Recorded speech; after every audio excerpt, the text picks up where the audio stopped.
dan anakmu bukan milikmu, kata Khalil Gibran ya. Harus diantisipasi itu bagaimana kalian di sosial, bagaimana penerapan nilai-nilai, bagaimana penerapan etika.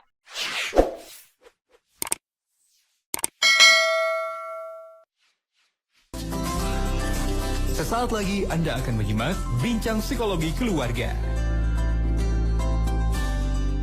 Assalamualaikum warahmatullahi wabarakatuh, Bu Lilis.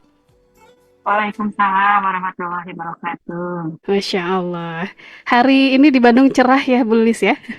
Iya, alhamdulillah. Sedang menunggu Alhamdulillah. hujan. Betul sekali. Semoga Walaupun cepat demikian, hujan. mudah-mudahan ada ikhtiar terbaik kita begitu ya untuk Amin, menghadirkan amin. amalan-amalan terbaik. Di Bandung bersama dengan Hmm. Mufidah dan di Yogyakarta ada sahabat Zahra. Bu Lilis, kita akan melanjutkan Oke. pengasuhan yang memerdekakan. Ini sudah bagian keempat.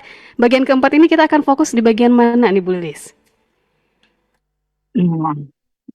Kemarin itu yang sudah kita bahas, kemarin kita membahas tentang bagaimana orang tua membuat kolaborasi dengan anak. Ya, Mhm. pendekatan yang kolaboratif, di mana anak punya kepentingan, orang tua punya kepentingan. Orang tua kepentingannya mendidik, karena kepentingannya misalnya mendapatkan kesenangan, bermain.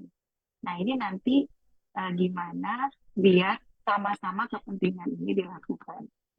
Contohnya misalnya anak pengen bermain gadget, oke, dan orang tua ada pendidikan. Kalau selesai mengerjakan tugas-tugasnya, kemudian sudah selesai mengurus diri sendiri, boleh bermain gadget. Nah, itu pendekatan yang kolaboratif antara orang tua dengan anak, dan pendekatan kolaboratif ini eh, bekerja sama, tidak ada yang dirugikan ya.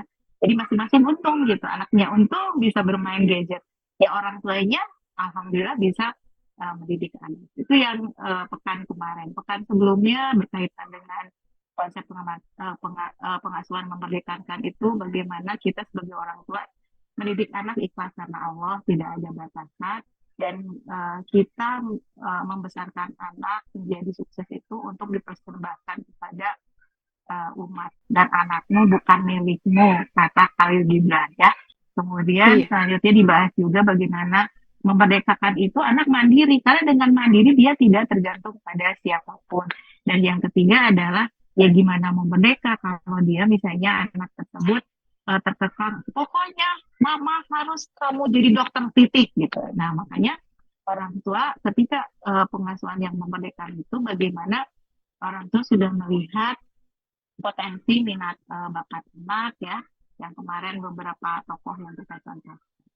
Dan hari ini kita akan membahas yang kelima berarti ya. Yang kemarin kan yang keempat, sekarang yang kelima. Nah, yang kelima ini bagaimana memerdekakan itu orang tua mengajarkan nilai-nilai dan etika. Nah, ini eh, PR untuk generasi Gen Z sama Mhm. Gen Alpha ya. Iya. Jadi mereka itu kemampuan di sisi kemampuannya sangat tinggi karena terpapar oleh teknologi, informasi-informasi dari gadget gitu. Nah, akhirnya mereka secara pengetahuan is okay.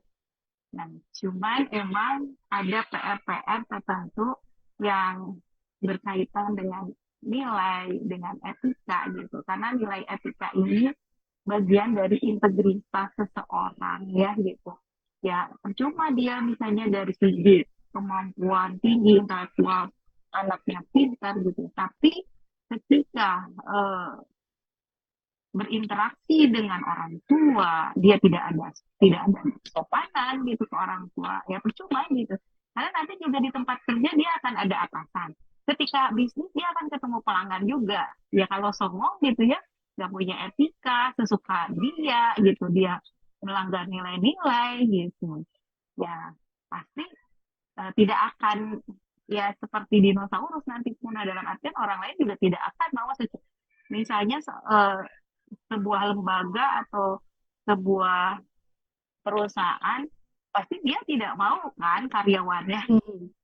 tidak punya nilai atau tidak tidak ada etika. Begitupun kalau di dunia bisnis ya akan ditinggalkan oleh pelanggan gitu ya. Misalnya Pak beli beli apa? Begitu aja loh, siapa yang ini gitu. Mhm. Beli ini, ya udah ambil sendiri sana gitu. Karena ini pengalaman saya ya, saya Teknovida gitu ya. Mhm. Pengalaman saya di Bandara. Saya belanja gitu di warung. Oh, ada telur, ada.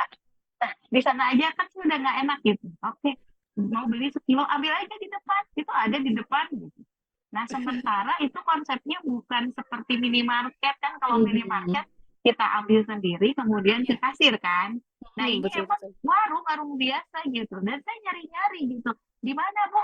Ya, tuh, Bu, lihat di depan juga ada, saya simpen di depan. Baiklah. Dan akhirnya besoknya saya malas banget belanja ke warung itu gitu. Dan warung sebelahnya itu, ketika saya beli, Pak ada telur? Ada Bu, katanya. Terus udah gitu sebentar ya. Ya ini kan. Terus dia udah gitu pas saya mau ngambil, "Nggak, nggak usah, usah. Nanti saya anterin ke mobil. Nah ibu mah diam aja nanti di mobil diambil. Ramah gitu. Dan itu si warung itu tuh semua sekeluarga itu ramah. Anaknya ramah, ibunya ramah gitu. Nah pasti kan coba menurut Tehmu tidak Mbak Zahra, Mhm. saya pasti beli kemana coba? Beli ke warung yang Mhm. Yang ramah. sebelahnya.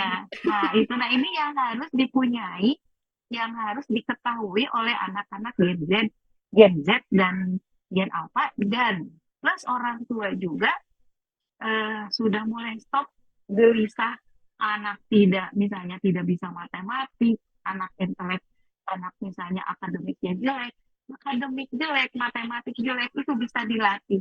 Tapi akhlak, makanya tadi ini momennya tepat nih, Maulid ya, kita merayakan eh, hari lahirnya Nabi kita, contoh kita, kuduah kita. Nabi itu kan Nabi Rasul gitu. Tapi kalau kita baca sirahnya, dia ke anak kecil gitu ya, ke anak kecil itu kalau misalnya Nabi berinteraksi itu tuh jongkok dan ini tuh eh, ditiru oleh Diana dulu ya. Lady Diana itu kalau ketemu dengan anak kecil pasti dia posisinya jongkok. Misalnya kita ketemu dengan anak kecil kan anak kecil lebih pendek dari kita. Nah, kita saling di atas. Nah, itu kok bagi saya itu nggak enak gitu. Dan contoh dari Rasul juga bagaimana untuk ke anak kecil itu jadi setara. Terus bagaimana ketika cucu-cucu Rasulullah itu sholat gitu ya, terus dia ada di pundaknya gitu. Yang Rasulullah lakukan adalah tidak langsung beranjak gitu, sujud dulu sampai sampai si cucu-cucunya ini Hasan Husain ini udah bosan gitu ya naik punggung kakeknya, terus ini. Nah itu yang contoh-contoh dari Rasulullah itu karena kalau kita melaksanakan yang dilakukan oleh Rasulullah, insya Allah loh hidupnya istilahnya akan akan sesuai dengan sunatullah karena Rasulullah juga kan dipandu oleh Allah gitu.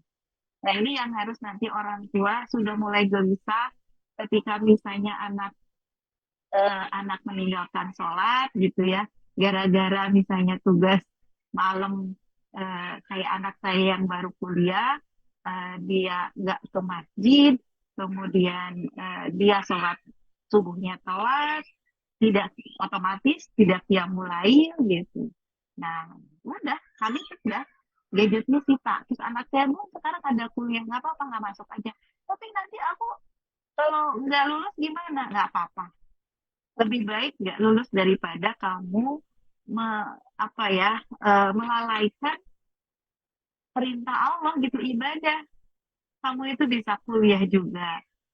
Itu juga atas jalannya dari Allah gitu sementara kamu kok begitu. Nah itu jadi kita orang tua sudah mulai gelisah dengan berkaitan dengan nilai anak-anak dengan etika ketika ada anak yang kemarin juga saya barusan sini saya yang keenam gitu. Eh, Mhm. dia apa karena dia eh, saya tawarkan mau ikut muda atau misalnya dia ikut klub. waktu itu waktu hari itu ada klub, saya mau keluar kota, terus dia milih ikut saya. Oke, silakan, sekarang dikasih kesempatan mandi, pas ditungguin nggak mandi dia, malah main gadget. Oke, Hmm. Hmm. baiklah, saya ambil gadgetnya, terus dia eh, saya ambil, terus dia malah nangis gitu ya. Saya biarkan, kemudian dia malah ke kaki saya, apa sih, nendang-nendang, ya udah sama ayahnya dikeluarkan dari kamar gitu, keluarkan dari kamar. Eh, Kamu nanti harus minta maaf ke bunda dan ayah.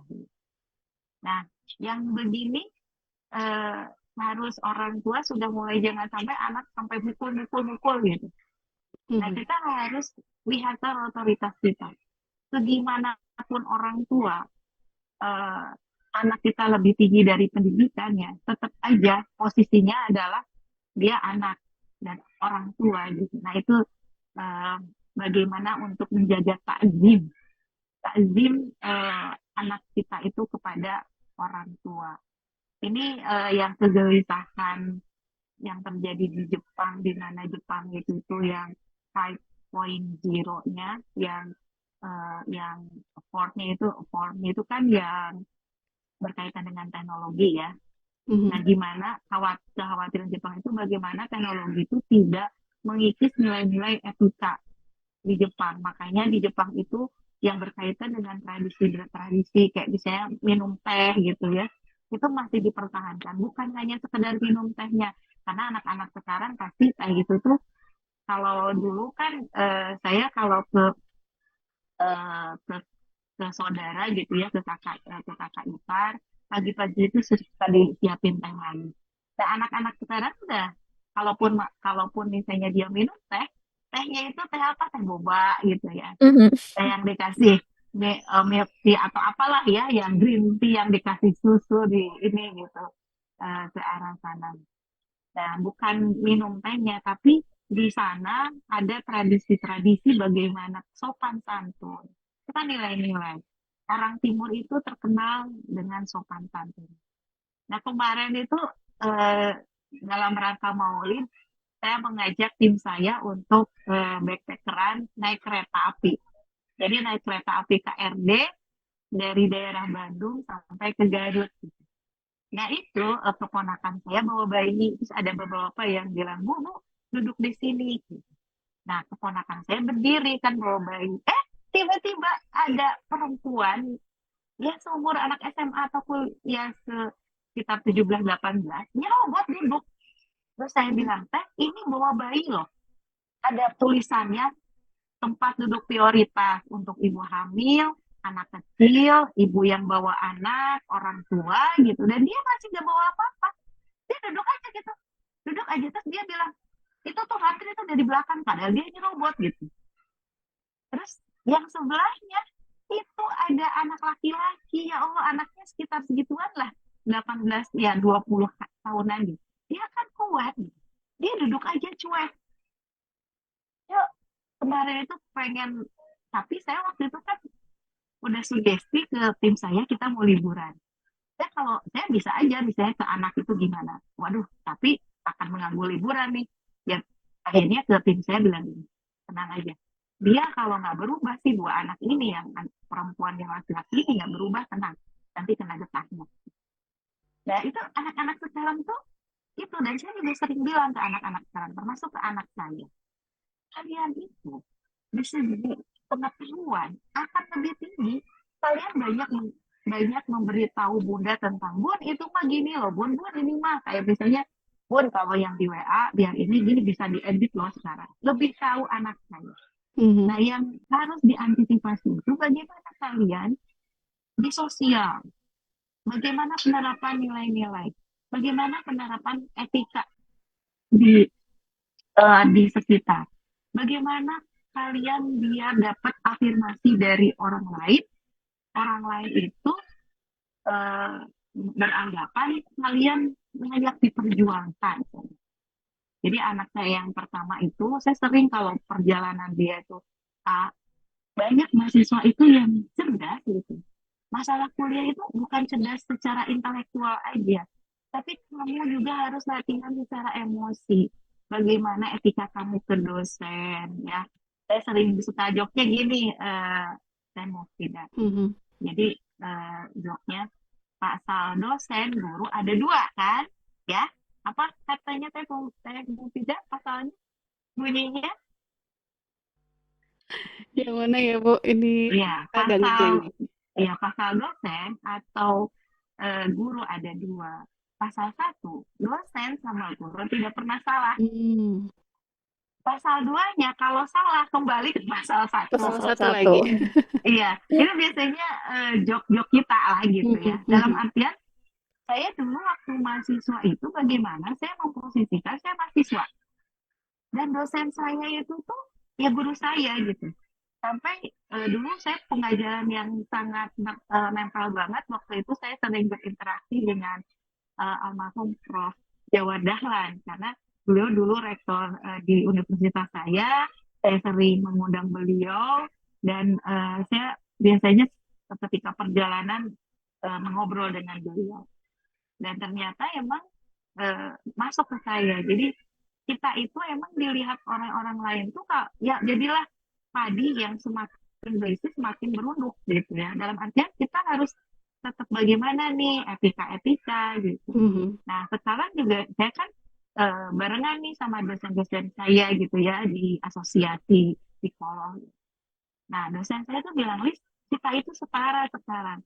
Saya bilang, Ibu, nggak akan selamanya saya setara dengan Ibu. Karena Ibu itu dosen saya, guru saya. Jadi bagi saya tidak setara, tetap aja. Tapi kan, Lis, kamu pengalamannya udah banyak, tetap, Bu. Bahwa Ibu itu adalah guru saya gitu. Kan beliau juga kadang Miss ada kasus nih di mana kita sharing gitu ya tapi saya tidak mengurangi ketakziman saya ke beliau gitu karena saya pikir guru itu tuh sumber sumber barokah untuk muridnya kalau kita tidak takzim ke guru ke orang tua tunggu aja pasti kehidupannya juga nggak akan benar kalau itu ya nilai-nilai yang ada di saya gitu sehingga Mhm. saya sampaikan ke anak saya yang pertama dan anak saya juga yang pertama akhirnya karena tersugesti sering saya katakan gitu dia lakukan ke dosennya terus dia bilang Bun aku ditawarin sama dosen apa yang tadi data lumayan dikasih sejuta tuh kan gitu nah terakhir anak saya kan sudah beres tuh S1-nya kemudian lagi fast track S2 terus dia bilang Bun kemarin aku ditawari sama Prodi ada eh, pertukaran pelajar ke Australia saya bilang Kak kenapa dosen kamu memilih kamu? Karena kamu itu layak diperjuangkan. Yang kamu harus garis bawahi, kamu jangan GR ya. Kamu bukan berarti kamu tuh dari IPK-nya tinggi, bukan itu, Kak. Itu. Mhm. Yang harus kamu tahu itu etika-etika, bagaimana kamu memperlakukan dosen kamu. Karena saya juga kalau jadi dosen ya, saya mau ngajak nih mahasiswa ya, apalagi ke negeri orang. Pasti yang akan saya ajak itu yang istilahnya tadi bisa nitip diri bagaimana sikap dia ke kita kan ya dia aja sikapnya ke kita misalnya tadi ada etikanya sopan santun ya pasti saya akan perjuangkan kan tapi kalau mahasiswanya yang songong gitu ya meskipun dia sedang secara intelektual maaf nah itu jadi hari ini kita membahas tentang bagaimana nanti pengasuhan yang memerdekakan itu orang tua mengajarkan nilai-nilai etika-etika gitu. Jadi ketika anak bentak orang tua, saya tegar dulu. Gak boleh begitu. Karena orang tua tuh gimana-gimana juga, tetap posisinya dia pengalamannya lebih banyak gitu. Intan anak-anak sekarang akan lebih menyamaratakan. Kenapa? Karena di sosial medianya ya di sana mau usianya kakek-kakek lah, mau profesinya misalnya dirut atau apa ketika mereka diskusi debat pasti tidak melihat umur ya. Nah, Mhm. itu. Nah, ini yang anak-anak kita bagaimana tahu nilai-nilai etika dan orang tua juga sekarang lebih prioritaskan ke arah sana. Sehingga anak-anak kita pengetahuannya bagus, tapi juga etikanya, nilai-nilainya bagus, tidak melanggar gitu. Itu teknologi. Masya Allah ya. Dari studi kasus, Pembukaannya. pembukaannya langsung studi kasus tadi pengalaman Bu Lilis langsung sahabat Zara. Dan setelah ini kita akan jeda terlebih dahulu ya Sobat Mufidah ya. Dan tentunya Sobat MK bisa tetap bergabung bersama kami setelah menyimak informasi dari relasi MK berikut ini.